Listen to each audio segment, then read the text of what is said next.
اهلا وسهلا فيكم بفرن مرشي، افران فوزي مرشي. واهلا وسهلا فيكم. هيدا الفرن عمرنا من عمر حجاره. هيدا الفرن من سنه 1868 تاسس هالفرن، وهيدا تاسس هالفرن وبعده من ايام الماضي، من خير العالم، من محبه العالم لنا. وهيدا الفرن عايش على البركه مثل ايام الماضي. هيدا الفرن كان ايام سكه الترين، يبقوا يعملوا هون سكه الترين وقت كانوا عم بيعملوها الفرنساويه، اجوا هن اللي عملوا سكه الترين. يبقى يخبزوا لهم باجيت، يخبزوا باكيت وينزلوا يجيبوا لهم سحلب من عند حلمه، كان حلمه قديمه بالسوق القديم، يجيبوا لهم سحلب وياكلوا باجيت. ومن وقتها كان خبز عربي، وبعد الخبز العربي صرنا بالايام الاحداث اللبنانيه سنه ال 75 تنذكر وما تنعاد يعني اكيد. فتنا بالحرب، كان عندنا شغيله فلو. انا نزلت صغير على الفرن، كان عمري 9 سنين. من وقتها بلشت مع المرحوم بيي انا واخواتي، نزلنا على الشغل. ومن ايامها لليوم انتقل من خبز العربي، بتعرفوا خبز العربي صار كثير صعب، للفرن المنقيش. والحمد لله عندنا منقوشه. يعني شو المميز؟ بيسالوني كل شخص شو المميز عندكم؟ نحن بنقول لهم منقوشه الزعتر. بيستغربوا انه ولو انه بنقول لهم نحن منقوشه الزعتر، وبالفعل بالفعل الحمد لله هيدي نعمه وبركه من الله كثير علينا، وكتر خير الله. بعدنا من هالفرن اسسنا كل شيء وعملنا شيء وسعنا وتكبرنا كثير الحمد لله. بس بضل البركه من الفرن اللي عشنا فيه حياتنا، وبعدنا مكملين فيه باذن الله، وان شاء الله اولادنا بيكملوا. لكن خلينا نخبرهم اول شيء عن المنقوشه، خلينا نفرجيهم المنقوشه. اوكي. اللي انت بتحب تسميها الكيك. انا اسمها معه، انا ما في اسميها، الشخص اللي بده هو بيقرر يسميها، يقرر يعمل بده اياه. طيب شو سر هالمنقوشه السميكه فلافي مثل المخديه؟ هيدي كيف طلعت الفكره وليش؟ ما فيهاش سر. هيدي ما فيش قصه سر، قصه انه كيف بدك تعملها حسب انت ما تكون. يعني الشخص اللي عم يعملها هو نفس، بالنتيجه الاكل كله نفس. يعني انت قادر الناس بهالشيء، الاكل نفس. لسه انا لازم نبلش بالدور الناس منطقه. خلينا نبلش اول شيء بالفرن. اي سنه انعمل؟ هيدا الفرن كان الفرن القديم، الحديث كان بالفرن سنه من زمان وجد، كان بجوره. كان جوره. هيدا سنه 73. نحن هون اسمه حي مرح الشيخ، بسموه 1973. 1903. سنه 1973 اجى المرحوم بيي. هيدا الحي هون اسمه حي مرح الشيخ، بسموه حي الصخر لانه كله مبني على الصخر. بقى هيدا هون من هون وجر كله سوا، هيدا كله صخر. بدي اعذبك بس هيك مشان فرجيك شغله. هيدا الفرن هون صخره، هيدا الفرن صخره، هيدا كله محفور بالصخر، مش مبالغه. يعني كان بعدني بتذكر انا وصغير سنه 73 كان عم يحفروه وعمروه بالصخر. يعني تخيل انت صخره حفرتها وعملت الفرن في هيدا فيه هالنكهه والسر اللي بتاخده منها. تحت شو في؟ كمان صخر؟ هيدا تحت في 2 طن ازاز. زيت. اول شيء حديد، بعدين ازاز، بعدين ملح. هو مبني على الملح، مبلط اخر شيء على الملح. هيدا اذا بتطفيه بدك يعني 5 ايام 6 ايام تقرب صوبه، ما فيك تقرب، مش انه تقرب، المهم انك تعمل. يعني بده جهد وجاهد تفوت عليه الفرن. والحمد لله. ايش بدي اخبرك بعد؟ يعني ايش بدي اقول لك نحن؟ طيب الفرن هو فرن مزود؟ ايه هيدا كان على الحطب قديما. هلا الحطب يعني عمل بطريقه بعده عن النزول وبعده على الحطب. تحت مثل ما قلتوا، مثل ما سمعتوا، هول كلهم حجر صخري، حجر ناري، تحته في ملح، في حديد، وفي ازاز وملح. وهون القنطره الحجر يلي بتعطي الطعم هالقد طيبه. طيب الناس عم تسال ليه المنقوشه ليش سميكه هالقد؟ هو شغله منيحه بس يمكن ما حدا بلبنان بيعملها. هي سرها هيدي. انا بتحدى اي شخص جيب منقوشه بالاذن، جيب منقوشه انتبه، وزنها منه هين. انا ما حكي عن الوزن تبعها. قديش تقرا منقوشه؟ يعني المنقوشه بدك تاخذ بالوقيه وبيتال يعني وقيه يعني بال 250 300 جرام. انتبه. 250 ل 300 جرام المنقوشه. ايه بس انتبه، بدي اقول لك شغله، انا بتحدى مش سوري، ما راح اتحدى لانه ماني بحاجه اتحدى. انا اللي بيجيبوا المنقوشه الرقيقه اللي بياكلوها اذا ما بتضايقهم على الوقت، هيدي اذا بتحدى ياكلوا 2 منها. 2 وفي ناس بياكلوا 2 طيب ويكونوا على سائل ويكونوا مرتاحين مش متعوبين. شو مكونات العجينه؟ يعني هو هن اللي بنعجب فيهم العجين، بس في طريقه للعجنه حسب الدقس، حسب ما انت الشخص. انت اليوم انت بتعرف كيف بدك تعجن العجنه. يعني انا شوب عندها طريقه شيء سقعه في شيء واحد مش هي. وصدقني بشهد بشغلي انا يعني اني ما بحط اي مواد فيها، وانا عم بحكي وكل ثقه بنفسي لاني ماني بحاجه ابدا. وهلا بس تطلع على المنقوشه بتبين كيف طالعه المنقوشه هي المميزه والسر تبعنا. وارجع بقول لك انا اي شخص بيجي لعنا بيسالني شو بدي اكل يعني كاول مره، لانه ثاني مره ما في داعي اعيد الحديث، انا بقول له هي المنقوشه. زعتر طلعوا جولدن الزعتر هذا عم يبين عندكم عم بيغلي غليان. اشربوا العجينه بتصير كثير جوسي من جوا، فيري سبونجي اون ذا سايد. يعني عم تسعى ببلع هي شغله كثير مهمه. شفتك اليوم عم بتحضر، رح نعمل كثير اشياء ثانيه. شو رح نعمل؟ هلا انا بقدر اعمل اشياء كثير. رح نعمل هو الاكل فن، بيض ولحمه وجبنه. هو الاكل بالنتيجه واو شغله كثير كبيره. شفتوا بيتزا هيدا اذا نسميها منقوشه بيتزا على زعتر. يعني التليين ما عملوا منقوشه هالقد بتنفخ وهالقد فلافي. هلا بتشوفوها اول ما رح ندوق.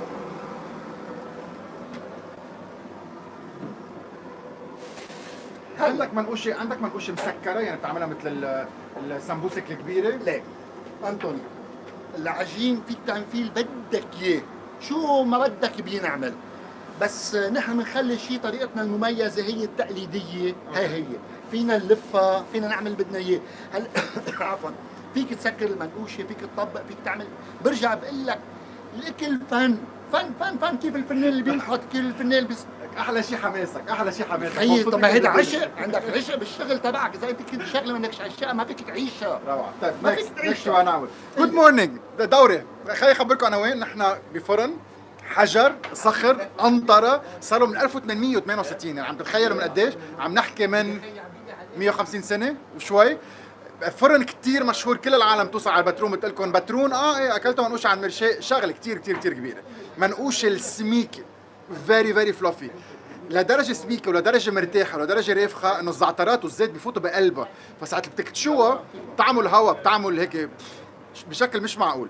رح نعمل كل المناقيش، رح تعرفوا على هذا الشخص اللي من قلبه بيشتغل يعني فنان. هيدي تاني مره او ثالث مره بنلتقى وبرجع بخبرني الخبريه بذات الطريقه بهالحماس اللي مش معقول. نتروق مع بعضنا وننبسط. انا كل ما عم بحكي وعم ببلع ريقي يعني.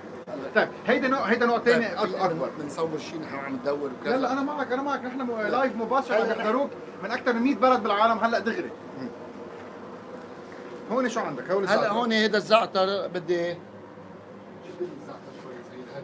طيب فيك تخبرني العجينه بتنعمل زيت نهار قبل بنهار قديش؟ لا كله بتكون انت جاهز. انت بتكون جاهز على كل شيء. سوري يعني مثل بقولوا كلمه زبون مثل الحرام، ما بتعرف اي ساعه بفوت لعندك واي ساعه بيجي واي ساعه. انت بدك تنطر الزبون، فانت بدك تعرف حالك ايش بدك تعمل. يعني انا مثلا بجهز في عندي وقت معين. عندي الاحساس انه اي ساعه هن ببلشوا العالم بيجوا. اكيد في عندي شغيلي رايح على موظفين رايحين على شغلهم، صرت بعرف اي ساعه بيروحوا اي ساعه بيجوا الموظفين. عندي مثلا ترم المدارس، عندي ترم الفرصه، ترم الغداء، في موسم الصيف عند الناس اي ساعه بيجوا بيروحوا على البحر. بكون كله بطريقتي عارف الوقت اللي بده يكون المناسب اللي بده يكون فيه انا حاضر جاهز. بيرجع معليه يعني هلا نحن عم نحكي على رواق وعم نعمل، بس صدقني وقت بصير في عجقه ما بعرف بصير مكنه دايره يعني مكنه هي وقت تكون بتدور المكنه ما بقعد احس على حالي شو عم بعمل شو عم بشتغل، ما بقعد مركز. بصير راسي تفكيري كله بالشغل ماشي. وهو بركه اسمها بركه، كتر خير الله. انا بسمي بدك تسميها بركه من الله. نعمه هيدي، نعمه من الله، نعمه. بقى هلا هيدي الزعتر جهزناها، هلا صار جاهز اوريدي جاهز الزعتر. البقيه جبني هلا حمست. يلا هلا نبلش الاشياء الجديده وسبيسيال. اول شيء رح نبلش نعمل بدنا نعمل القهوه. وني القهوه جاهزه. يلا اعطيني القهوه. هيدي القهوه انا بحط بن بالركبه بالاول، بحط لها مي سخنه. انا هي طريقتي بالقهوه. وعندي ناس مثلا بيقصدوني قصده تيجي يشربوا قهوه عندي. قعدة الصبح حدا بيقول لك الصبح قعدة الصبح الرواق وكل شيء، انا بحط بن، بحط مي سخنه سخن لي بعد مي، بحط مي سخنه، بحط الركوه بقربها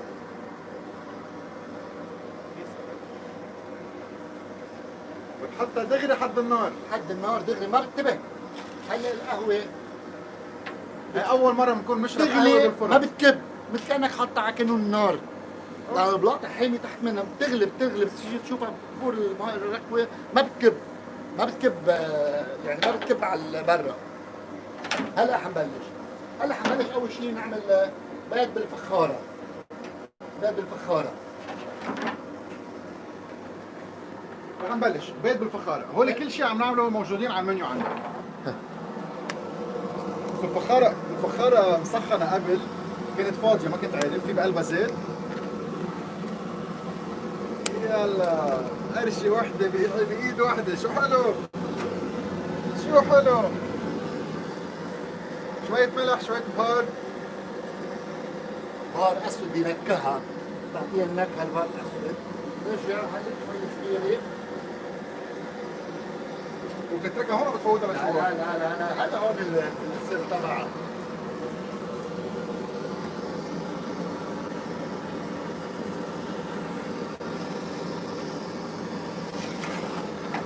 هلا بدنا نعملها خبزتها.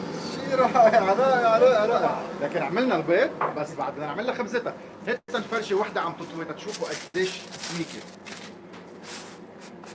وكلهم بيتكنسوا مظبوط، تنشيل عنهم الطحين.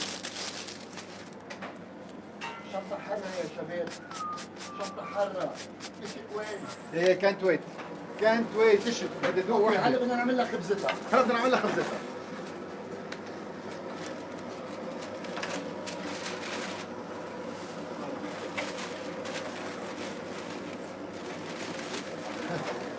هلا نعمل كشك، وحدة كشك. طيب كيف الفرق بين العجينه الكبيره والعجينه الصغيره؟ هلا هيدي الزعتر بس سميكه. لا، في زعتر، في جبنه، في حتى كشك، في ناس كثير بيطلبوا العجينه كشك سميكه. انا بعمل عدنا الكشك الكشك واللحمه والفته بعملهم بعجينه رقيقه. بس في كثير كثير كثير عالم حتى بتيجي بتطلب اللحمه بتيجي بتطلبها بالعجينه السميكه، يعني هن بيكونوا حابين ياكلوا لحمه غيره عن الواحد، بس بياكلوا بيحبوا العجينه. هيدي كشك عملناها. هاي الكشك. هاي الكشك شو مكوناتها؟ هاي كشك كشك وبندوره وبصل مع شويه بقدونس انا بعملهم. هلا اللحمه بعجين. هلا اول ما تخلص رح نعمل وحده عزوه، اتفقنا؟ تعمل اللي بدك اياه، فيك تعمل اللي بدك اياه. اوكي. صنع في مرشاة، ما في اهين منها، ليك كلمة الهينة بتيسر لك كل امورك. لك رائع، انت رائع. لا لا لا، يعني اذا بدك تيجي تصعبها كل شيء صعب، وبدك تهينها كله بيهون. هلا هيدي الجبنة طلعت هون. هلا احنا عملنا كشك، عملنا لحمة، فته سريع، كشك لحمة.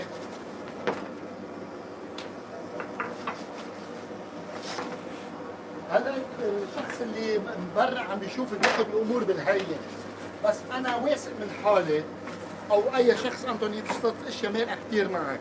هاللقط اذا فيك تمسكه او تتحكم فيه او اي شيء، بعرف حالي شو عم بحكي انا. هيدا هون مبسوط فيك قد الدنيا.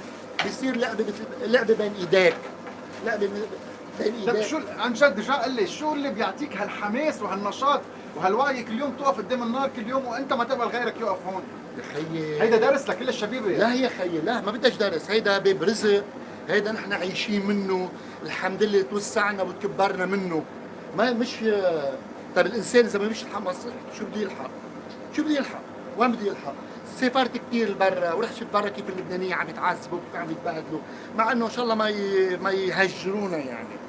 شفت برا شو كيف اللبنانيين عم بيتعذبوا، انا بيجي هون بلاقي حالي وعيد الصبح راكب قهوه عم بشربها على الباب، عم بشرب فنجان نسكافيه ببسط فيه، بخلص شغلي بطلع على البيت قاعد مجهزين لي الطاوله باكل وبشرب وبنام. طيب شو بعد بدي؟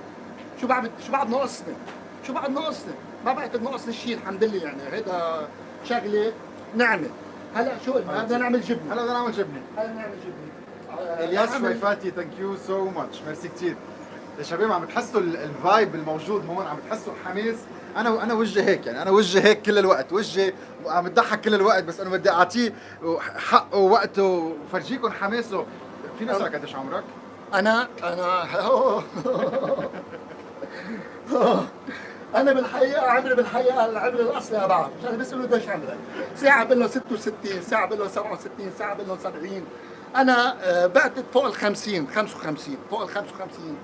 بس انا العمر الحقيقي بعتده العمر الحقيقي بالنهار 66 56 سنه نهار. 56. 56 سنه نهار اوكي. بالسنين. انا بالله اللي عشتهم بدك تعيد منهم 46 سنه 47 سنه 47 سنه ليل. هل بتجمعهم ببعضهم؟ هو هن. هيدي جبنه كوكتيل. هيدي الجبنه كوكتيل. هي كوكتيل، هي كثير العالم عم يركبوها بيحبوها. ايه هيدي نحن كمان الناس عنا مشهوره عنا على كمان هيدي كمان عملناها كوكتيل، حلوم مع قشقوين وخلطه. حلوم مع قشقوين؟ ايه زعتر مع جبنه؟ ايه اليوم في شغله معلها يعني مش بوقتنا نحكيها. اليوم ثلاث ارباع البضاعه مفقوده بالسوق، عم نواجه مشكله بالنوعيه وبالبضاعه، هي مش مشكلتها، هي مشكله لبنان كلها سوا. هاي مشكله لبنان معروفه. هلا شو البعض اللي بنحب نعمل؟ فينا نعمل مع بندوره وبصل. هولي شو؟ هيدي شو؟ هيدا هي بندوره وبصل، هيدي الشطه، كمان الشطه هلا شطه كثير عم بيرغبوها العالم، فينا نعمل شطه مع زعتر وشطه مع جبنه. اوكي. شطه مع زعتر كمان مطلوبه. هيدي طيب شو رايك انا اعمل وحده؟ يلا بس وين بحطها؟ بحطها هون على الخشبه؟ ثاني لا بدك تعمل بدي نتحدى. نتحدى. يلا في تحدي؟ اكيد نتحدى. اكيد اوكي. اكيد. شو بعمل؟ هلا انت معليه مش عم نكبر ونزخر بحدا نحن. نعم. رايح عفران وعامل وشاغل وماشي. هلا هون شطارتك فرجيني اياها. انا رح اعمل لك وحده غير شكل، اسوي. بدك فرجيني ايه بس زعتراتك وين؟ يلا ثانية بس زعتر تعطيني شوط الزعتر. وين الزعتر؟ هلا هيدي بشتغل هون؟ مطرح ما بدك، الفرن طيب. على حسابك، خلي الفرن على حسابك. ليك شو رح اعمل؟ خليك معي. رح اخذ هيدي العجينه مش سميك. عندك مش عندي؟ قلت لي وين ما كان. لانه بدك تعذبك بدك تلزق معك. شو قصدك؟ لا فيها شغله مش انه وين بنحط العجينه وين ما كان. شو قصدك؟ لانه هلا هيدي هون بتلزق معك. طيب. بدك تيجي تشيلها بتلاقيها صعبه عليك. على راسي. اوكي. هلا بدي تصور لي الخبزه طالعه من الفرن على البيض. يلا. رح احط لها شوية جبن. خليك. أنا بتحدى كمان، تعلم مني. يلا. رح نعمل لها جبنة غير شكل. رح نسكرها على الطرف. تعال تفرج. شايف. هيدي رح تسميها صاروخ أنطر. ماشي هينه. ورح تكسر الدنيا وكل العالم رح تجي لعندك تطلبها. رح نخيطها تخيط على الطرف. اوكي؟ نفتحها شوي. ننقشها نكزه هيك تنريحها. نحط عليها الزعتر.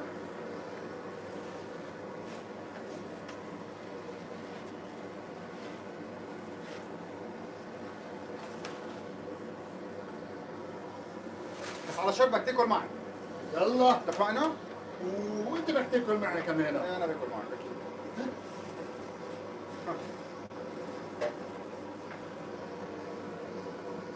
جاهز؟ جاهز تدوب وتصرخ من الفرح وتقول اطيب منقوشه اكلها بحياتك؟ يلا لكن فيها تفوت على الفرن، انا جاهز.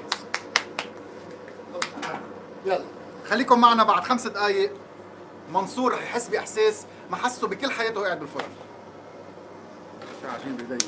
يلا انطوني يلا لقيت البيض حبيبي. جيد.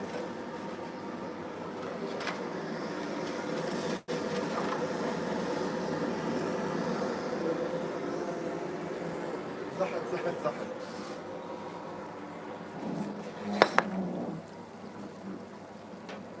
واو.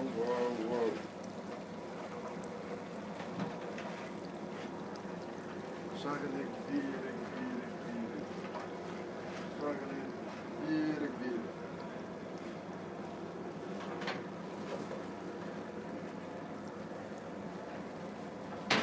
شو بدنا نعمل له بعد؟ الأورمة.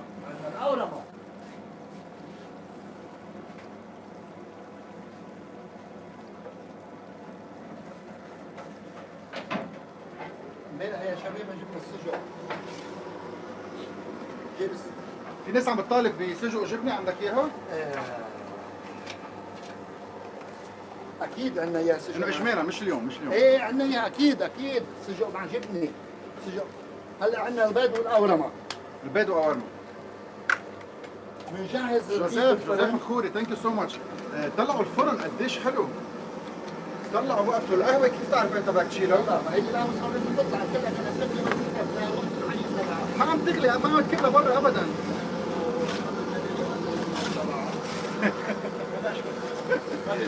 انا عم بقطع الكاميرا، مش عم بقول عم بشيل هاي. الفرن عندك بين مثل فرن بيتزا، يعني شكلهم مثل لا ما هن اخذوا البيتزا من المنقوشه، بعتذر ما قصدي اكيد شيء. مش البيتزا، انا البيتزا يعني قريبا من الله راض. بتبين البيتزا لازم هي اسمها منقوشه بندوره، هن اخذوها من عنا، مزبوط؟ يا عم التليان ما اسمه تليان، حبيب لك التلياني تأليف.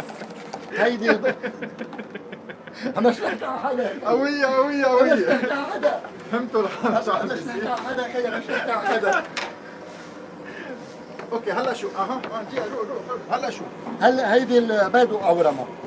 شو بتسميها؟ بتسميها بيض بقورمة مش إيه، الجد؟ هلا نحن لا ليك انطوني.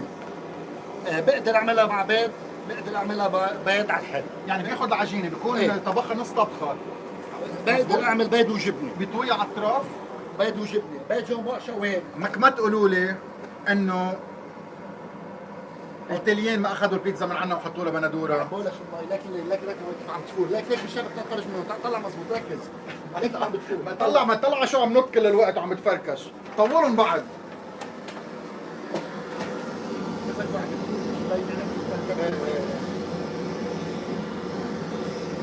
يلا احنا اصحاب نحكي هذا بس اطول ارجع على الفيلم. بدي ارجع اقول ميرسي للياس شويفاتي وجوزيف الخوري، بشكركم كثير على دعمكم. هذه اللبنه والخضره والامور تبعها، هيدي البيض واورمه. في بيض وسجق. في عندنا شغله تبقى على ايام المرحوم بيي. شو نحكي عن المرحوم بيي. المرحوم بيي كان في عندنا، كان بالزمان الماضي ما كان في دارج الا جامبون. هيدي وقت اجى جامبون يعني شيء عظيم. جامبون صرنا نعمل بيض مع جبنه وجامبون. كل شخص يفوت على الفرن، يا معلم فوزي بدي وحده مقويات، انه يعني عم بياكل شيء انه مقويات، يعني هيدي شيء عظيم، انه بيت جامبون شوين شيء. هلا اليوم صرنا احنا بالاكل وبتفنن بالواحد. هيدي كانت ايام الماضي عن جد. انا عشت كانت ايام الماضي ايام البركه. يبقى يجوا وقتنا نخبز هيدي الفته. يلا هلا بدي طلعوا الجمال، طلعوا الجمال. هيدي شو؟ هيدي زعتر مع شطه مع زعتر شطه مع زعتر، وهون عندنا شطه مع جبنه. شو هالجمال، شو هالروعه. انطوني في اشياء كثير بتنعمل بس مش عم يترك لي مجال، مش عم يقدر يتحرك. انا معك زيح. مش قصة معي يعني. يلا هلا حشي اسحب ركبة القهوة. يعني نسحب ركبة القهوة بنسحب بنقوشتنا. منوشتنا بعد تاخذ حقها. لا تضيع حقها. طيب على راسي على راسي. يلا ها. شي مرة شايفين حماس هالقد. في 400 شخص عم يحضرك ومبسوط فيك من كل بلدان العالم. هلا لايف انا دغري. يلا هيدي القهوة. هاي القهوة طلعت.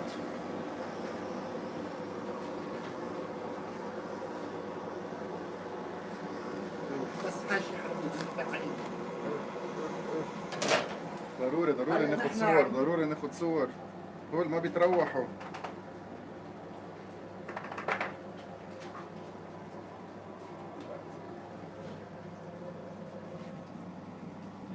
عم لحق على كل شي وحدة.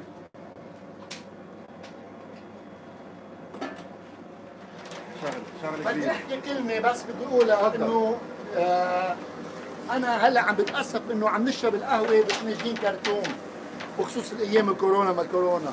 كانت اللذة عندي انه اجيب فناجين شفة ونقعد نشرب القهوة كلنا سوا، نقعد مجموعة نشرب القهوة بفناجين الازاز لانه فيها نكهة خاصة. بس هلا صرنا بزمن الكورونا، بزمن ما تحط ايدك على الركوة، ما تعمل ما تمسك، يعني الله يمرق على خير. شو بدنا نقول هلا 410 اشخاص اللي عم بيحضرونا، يلي 90% منهم يمكن برات لبنان حاليا، شو بدك تقول لهم عن لبنان؟ انا حلو. بدي اقول لهم ال 400 اشخاص هلا بتعرف انه انا لايف، ما كنت عارف حتى انه عم بيصور لايف، كنت افكر عم بيصور عادي. اول شيء بنحييكم انتم المغتربين، هلا الصراحه اللي قايمين بالبلد، ويعطيكم الف عافيه. انا سافرت لبرا بارم كثير وشايف كثير، شايف معاناتكم اللبنانيه برا وحبكم للبنان. عن جد في محبه كبيره كثير كثير للبنان برا. في شغله نحن عندنا سر مميز بالبترون، هي بالفرن عندي. انا بفتح الصبح بكير، في ناس بيجوا من برا من السفر، انا اول انسان بعرف مين مسافر ومين جاي من السفر. لان اول شغله في كثير بيناسبوا بيظبطوا طريقه سفرهم، يكونوا الصبح هون بيجمعوا العائله كلها سوا، هي على الترويقه. بعرف انه دغري جاي من السفر دغري. وحتى اللي مسافر صار عم ياخذوا معهم نقيش للسفر، بياخذوا معهم نقيش، بياخذوها بيحطوها عندهم هونيك، بضب لهم بطريقه معينه، انا بضبوها عندهم بيقموها من الفريزر. مثلا انا كنت من بشباط بامريكا، اول ما جيت اروح على امريكا عند اصحابي حكيتهم السؤال الطبيعي شو بدكم تاخذكم معي؟ قالوا لي كل شيء موجود عندنا. يشهد علي الله، عندي شنطه معباها، اخذت معي شنطتين غرض صغير لي انا، شنطه غرض صغير لي انا، وشنطه ونص معباها منقيش للبنانيه البترنه اللي عايشين برا. اخذها معي شنطه ونص منقيش. اللي استقبلوني برا استقبلوني، اول سؤال بيسالوني ما بتتصدق انه كيف نحن بنكون قاعد عم نحلم ناكل منقوشه، كل شيء حاصين عليه هنيك الا المنقوشه بنشتهيها، وهذا شرف كبير لنا. واش بدنا لكم يا شباب، نتمنى تكونوا معنا. وهيدي تبع انطوني السبيشل تبعه، لا لا لا لا، هيدي بدكم تطلبوها جبنه انطوني. بدك تدوق معي. انا مش حتحدي اعمل لكم احسن، لانه هيدي شغله كبيره، انطوني عزيز علينا وكبير علينا. وفي شغله مبسوط فيها انه المحبين كتار تبعه، وانا من المتابعين. يعني انا زلمه ما بعرف بالانترنت وبالسوشيال ميديا، ما فيه، بس صرت شغله بس افتح، حتى بنتي فتحت لي انستغرام ما بعرف فيه انا، يعني هي بتشتغل عليه، بتطلع بشوف انطوني، بشوف الاكلات تبعه، بحب شوف اشياء عم تنعمل، في اشياء بتبسطك بالدنيا. في فن يا حي، في فن، كل شيء فن، كله فن، الحياة كلها فن. هلا بدنا نشرب فنجان القهوة. يلا فنجان قهوه. فنجان القهوة. نحن بهالوقت رح تساعدنا شوي تنفرجيهم المنقوشه بعد ما فرجيناهم، وهيدي رح نصورها اكيد. بعمل ولا لا خلص نحن خلصنا، يعني عملنا كفايه. لا لا، ما عملناش كفاية، نحن عملنا الشيء فيه. طلع طلع طلع طلع مخدية، فيري فيري فلافي. طلعوا هوايتها، طلعوا خميرتها.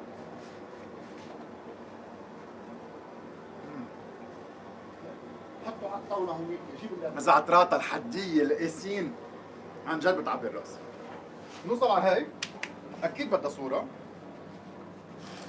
أكيد بدها صورة قبل ما نحكي يعني.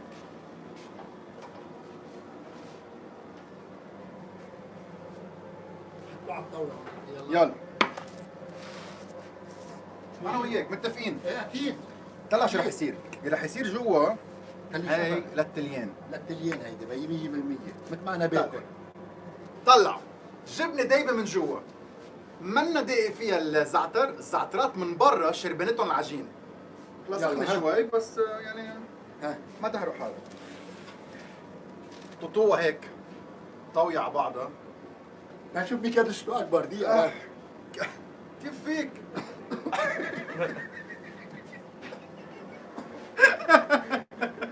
صخر كثير، روح شوي. عن جد طلع. شغلة كبيرة كثير مع العجينة اللي نافخة على الأطراف.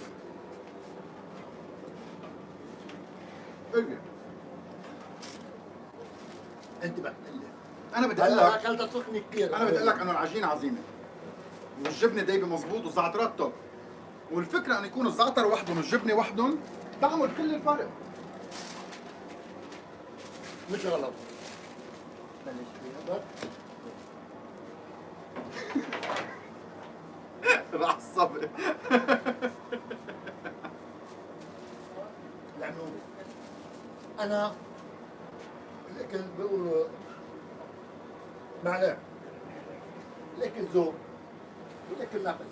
أنا الأكل سخن ما بستطعم، أنا بحب ياخذ مثل صغيرة نفق عليها. حقه لا انا استطعم بالاكل، اذا بدي احرق لساني بصير مزعوج بشوي. هلا في شغله بس الفت لك نظرك فيها انطوني، عرفت يسمعوك. تقبلها مني، ايه تقبلها مني. كثير طيبه لانك انت عملتها. شغله زيت للزعتر تبعها شوي، عاطي زعتر زياده كثير على المحكي، لازم لا انتبه انا ما عم بتشاطر. انت المعلم بالعكس. انت عملتها هيدي اسمها زعتر جبنه انطوني. صح في شيء غلط؟ صح. بس كان بدها تقليل شوي صغير الزعتر تعمل شيء ما تكونش حده. ولا انا غلطان؟ ولا انت بتحب الزعتر كثير بقلب زعتراتك طيبين. مم. طيب نحن صار بدنا شطفه، خليك فرجيهم شوي الفرن، غسل ايدي على السريع وبرجع لك لما ننزع الدنيا. لا بنشرب قهوه.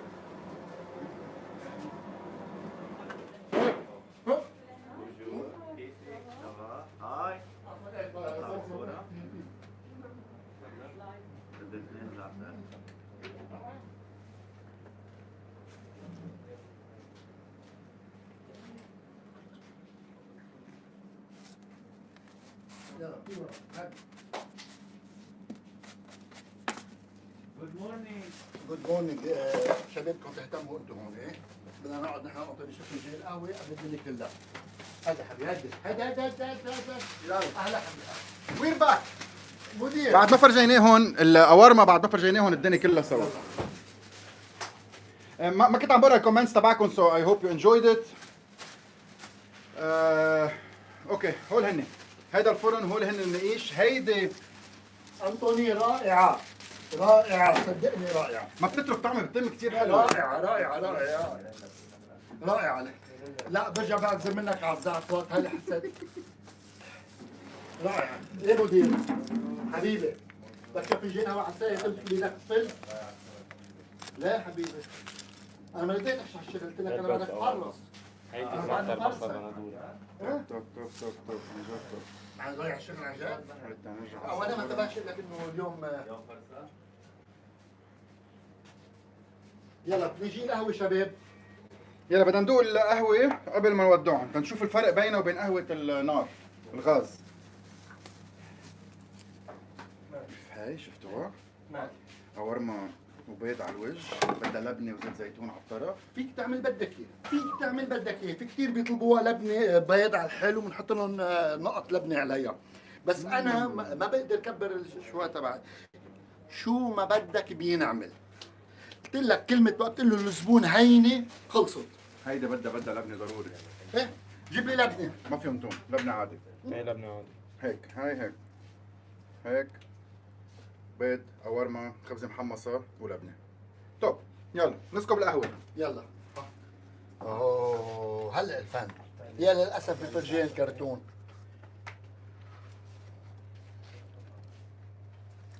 هذا شيء سميكه. انطوني بدك تحس بطعمتها، مش انه مبالغه. هلا في الصبيه الحلوه بدنا نشربها قهوه هونيك ولا ما بتشرب؟ الجيل الصغير ما بيشرب قهوة، اكيد. بيشربوا نسكافيه 3 in 1.